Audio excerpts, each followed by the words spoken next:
The SCP Foundation. Secure, contain, protect. Objet numéro SCP-018, la super balle.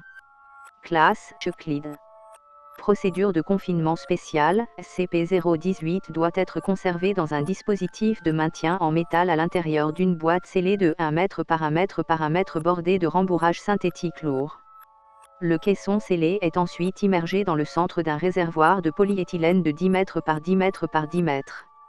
Si SCP-018 est amené à se libérer de la boîte, le polyéthylène GO ralentira l'activité cinétique suffisamment pour une récupération appropriée par le personnel de confinement.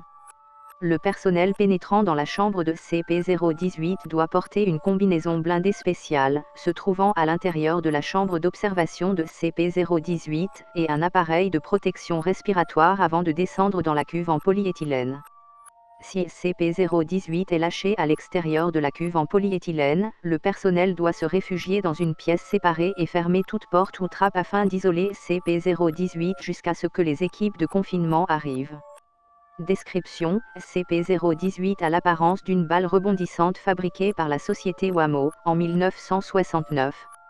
Elle mesure 6 cm de diamètre et est de couleur rouge. Trouvée lorsque la société fut chargée de nettoyer un entrepôt de Wamo. SCP-018 est capable de rebondir jusqu'à une hauteur extrême. Dans un premier temps pensé pour être un jouet d'enfant agréable, SCP-018 était capable de rebondir avec plus de 200% d'efficacité, c'est-à-dire, s'il est lâché à 1 mètre, il rebondit de 2, puis 4, puis 8, puis 16 mètres. La balle est vite devenue un projectile dangereux, atteignant des vitesses estimées à plus de 100 km/h en blessant 5 personnes dans la ville de.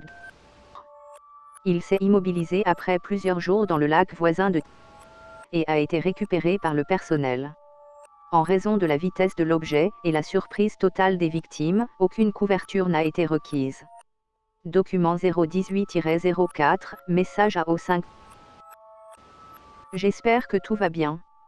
La raison pour laquelle je vous écris est parce que je crois que j'ai trouvé une méthode plus efficace pour récupérer des objets SCP-9 ou perdus. Oui, je me rends compte que nous n'avons pas fait de progrès dans l'ingénierie inverse, tout ce que permet cette chose défie les lois de la thermodynamique, mais nous avons mis au point une méthode très efficace pour intégrer cela avec l'une de ces nouvelles combinaisons d'armure SCP-A5. Écoutez-moi, nous en implanterons dans le fond d'une chaussure, montée sur un dispositif mécanique, et tada, l'armure est désormais capable de sauter plus d'un bâtiment. De plus, si le porteur veut tuer quelque chose, eh bien, il n'a qu'à donner un bon coup de pied.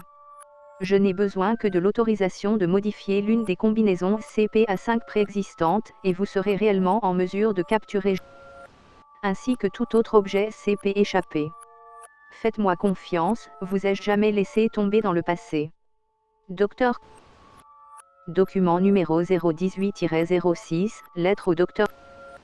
Docteur. Lors de la session, l'agent a émis vouloir porter votre armure modifiée SCP-A5 et récupérer SCP- et les résultats sont mitigés.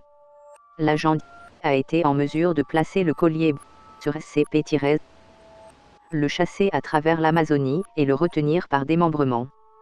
Toutefois, en raison d'un mauvais fonctionnement de votre petit dispositif mécanique, il a été propulsé à plus d'1 mile en l'air et a les 2 jambes cassées, 7 côtes, un bras manquant et une fracture du crâne après avoir heurté l'eau du lac sur le chemin du retour. Vous devez résoudre ce problème avant que j'autorise votre armure pour un usage commun. Document 018-11, message à O5- Ne vous inquiétez pas, il est réglé. Mais, j'ai d'autres idées. Si je peux avoir l'autorisation d'utiliser de l'eau à partir de SCP-006, SCP- et peut-être SCP- je peux vous offrir un ensemble d'armures SCP-A5 et un agent qui peut capturer n'importe lequel, si ce n'est tous les SCP en fuite. J'ai juste besoin de votre approbation.